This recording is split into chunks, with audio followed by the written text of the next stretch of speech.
Professor, considerando aí as recentes trocas de ameaças entre os líderes de Irã e Israel, na sua opinião, como que a comunidade internacional, incluindo ali organizações como a ONU, está de fato preparada para lidar com um possível acirramento deste conflito na região?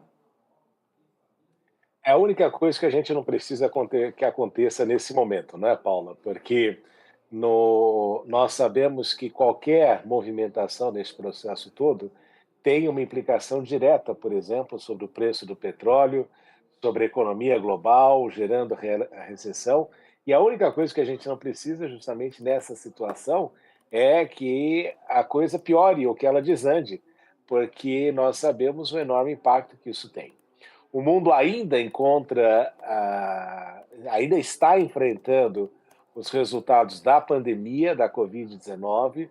Isso é globalmente falando, nós temos isso aqui na China, vemos isso em várias partes do mundo. A recuperação tem sido muito mais lenta do que se esperava ainda.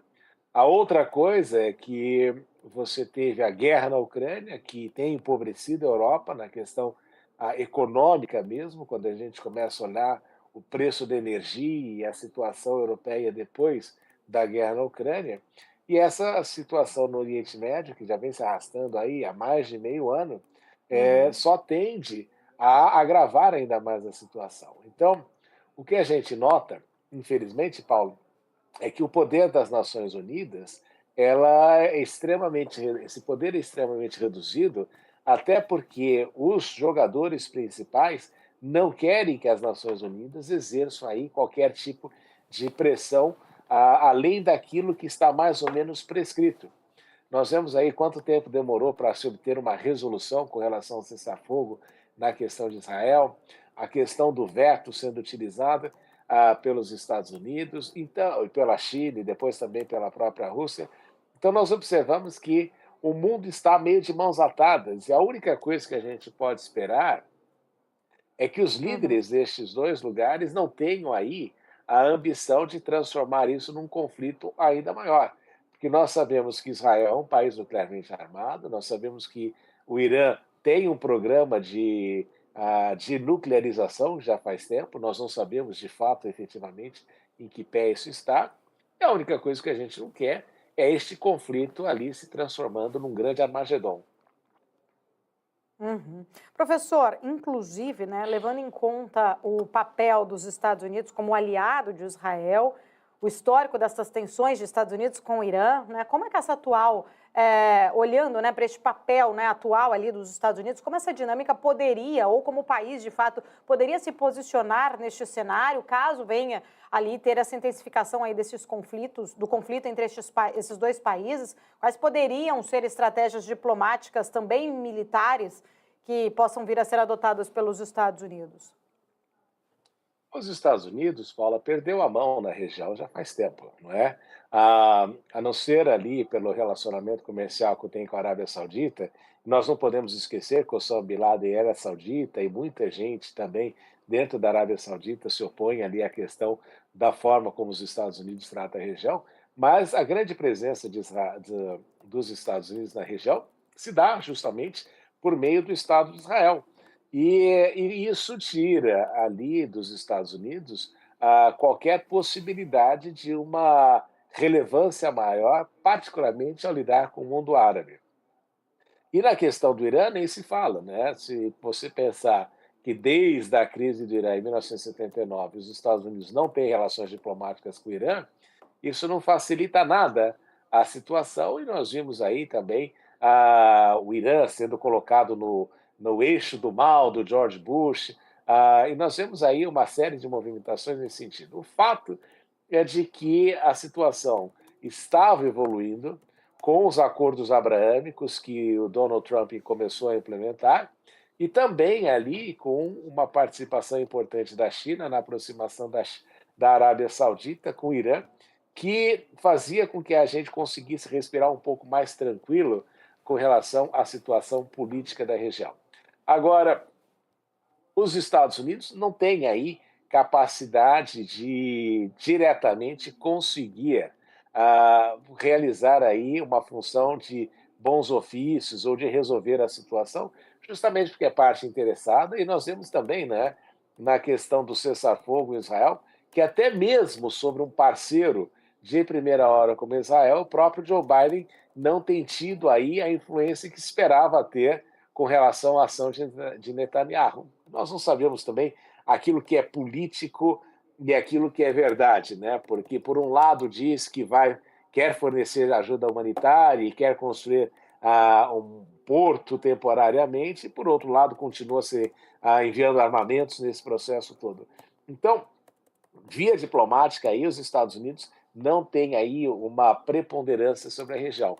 O que de fato ali, o grande jogador neste momento e que permanece aí observando o jogo nesse processo todo é a China, em razão do fato de que tem uma proximidade econômica com o Irã, é compradora de petróleo do Irã, e aí ela tem uma capacidade aí de ter algum tipo de influência sobre aquilo que acontece no regime do Irã.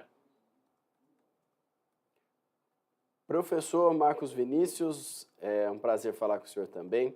Eu tenho uma notícia aqui da visita da presidente do PT, Gleisi Hoffmann, que foi com uma delegação, inclusive, do PT até Pequim para o encontro com o Li Xi, secretário do Partido Comunista da China. A deputada disse que está comprometida a aprofundar parcerias entre esses partidos e que a duração entre os dois partidos já é uma relação que dura 40 anos. Esse encontro, na sua opinião, tem um potencial para se converter aí em melhoria nas relações institucionais, falando de países, ou é mais um encontro com sentido político ideológico? Essa é uma pergunta bem difícil de responder. Primeiro que o PT, se eu não me engano, surge na década de 80, né? Então acho que ainda não faz 40 anos aí deste relacionamento. Mas vamos pensar assim, não é? O Partido Comunista da China, que é o partido que tem uma atuação importante na questão da preservação da civilização chinesa, e que é comunista na questão ideológica, na questão política, mas na questão econômica adota muito aquele capitalismo de Estado, como a gente tem visto e observado ao longo desse processo de reforma e abertura que a China começou em 1978. O que a gente nota é que a relação da China tem sido com o Brasil muito positiva, e incrementou nos últimos anos, particularmente depois que a China se transformou aí no principal parceiro comercial do Brasil. Houve um período meio de turbulência na questão dos anos do presidente Bolsonaro, que foi, de alguma forma, remediado até mesmo pela atuação do próprio setor agrícola brasileiro, que vê na China uma função muito importante na sua própria existência, uma vez que existe uma sinergia muito forte.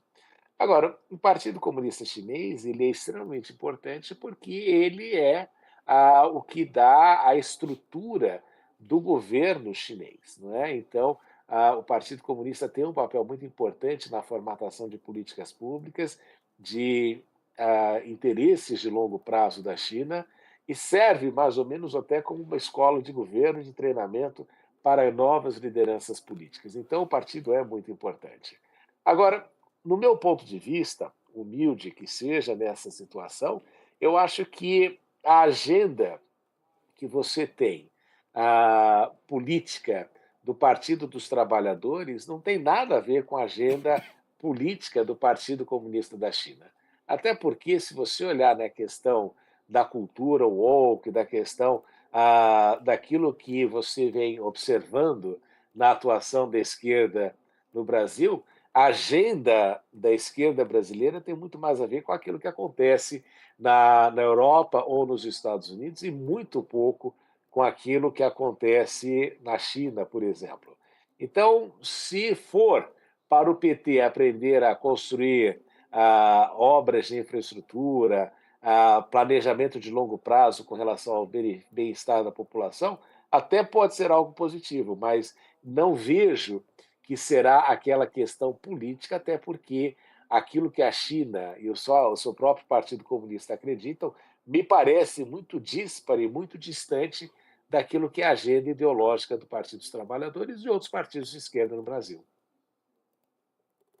Professor, uma outra pergunta, puxando um pouco mais para o viés econômico, mas também como isso interfere na política e na percepção também dos chineses em relação à política, o FMI está projetando aí uma desaceleração no PIB da China e, inclusive, o crescimento da Índia deve superar o crescimento da China, segundo essas informações.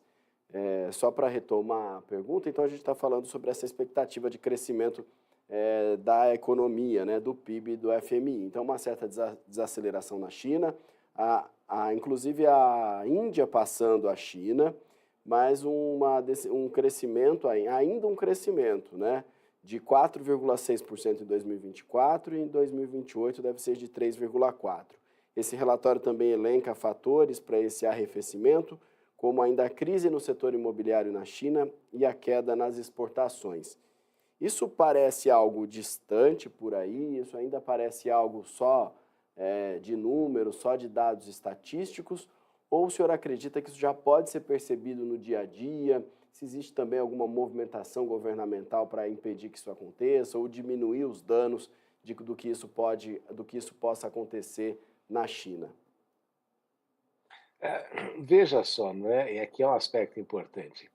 Se nós compararmos o tamanho da economia chinesa com o tamanho da economia indiana, você já vai ter aí uma diferença muito grande naquilo que um ponto percentual da China representa e 3 pontos percentuais da Índia representa no crescimento global. Então, às vezes, quando a gente compara Índia e China, a impressão que a gente pode ter é de que nós estamos falando só de uma coisa que é muito parecida, que é o fato de que os dois países têm um número grande de população, mas a situação econômica dos dois é bem diferente, embora o presidente Modi, que deve aí ser reeleito no próximo período eleitoral, tem tido aí resultados muito positivos, mas a Índia ainda é um país em desenvolvimento e com um PIB per capita e um PIB global muito inferior àquilo que a China ainda tem. Então, o crescimento chinês, embora possa ser um pouco menor, ele tem um impacto global muito maior, porque nós estamos falando aí da segunda maior economia do mundo em dólar e a primeira maior economia global em termos de paridade de poder de compra. Então, é sempre importante fazer essa distinção, porque às vezes dá a impressão de que nós estamos comparando coisas que são iguais, somente pelo fato de que os dois têm uma densidade populacional elevada, mas a realidade é que são economicamente muito distantes ainda, e aí vai demorar bastante tempo para a Índia alcançar aí o nível de desenvolvimento econômico que a China tem atualmente. Em segundo lugar, e aqui é importante de a gente enfatizar, os chineses têm muito claro de que o país precisa de um impulsionamento para voltar a crescer economicamente, porque enfrenta o desafio do desemprego, particularmente entre jovens. Muita gente fala que o desemprego entre jovens é extremamente preocupante para o país, mas a gente nota aí uma série de políticas internas que têm objetivado o incremento do consumo chinês. O último feriado aqui que teve foi um dos mais importantes, porque você viu, não o último, alguns feriados atrás, você teve aqui um crescimento enorme no Ano Novo Chinês da questão do consumo. E isso fez com que toda a China respirasse mais aliviada, porque representou um retorno do consumidor às compras normalmente. Agora, obviamente, a gente não pode esquecer que a China é um país asiático e os países asiáticos têm a característica de serem grandes poupadores, não é? E eles têm essa questão de sempre estar guardando dinheiro na expectativa de que possa eventualmente ter uma época ruim e que eles vão precisar recorrer a esses recursos.